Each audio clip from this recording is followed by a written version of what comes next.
आशा निरामयिया महादेव चला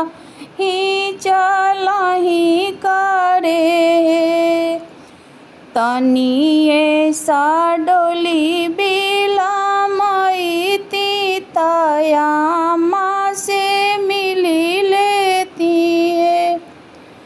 मिलिले हुए गौरा मिलिले हुआ माँ से मिलिले हो। जिनिया माँ को खिया में रखली तया माँ से मिलिले हो। जिनिया माँ दूधवा पियवली त आमा से मिलिले हो।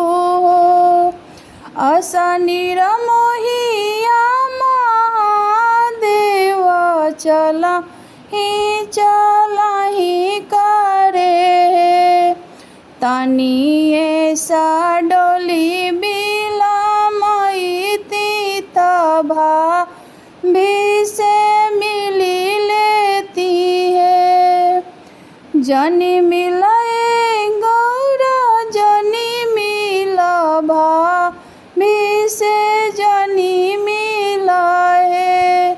जिनी भाभी तो लूलू अवली तभा भी से जनी मिलाए। आशा निरामयिया महादेव चला ही करे। तनिए सा डोली बिलामई दीदी से मिली लेती है।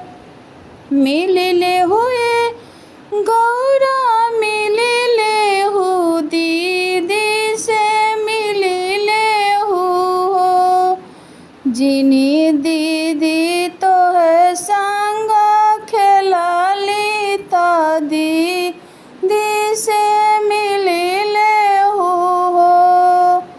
आशा निरामयिया महादेव चला ना करे। तनिए सा डोली बिलामई सखी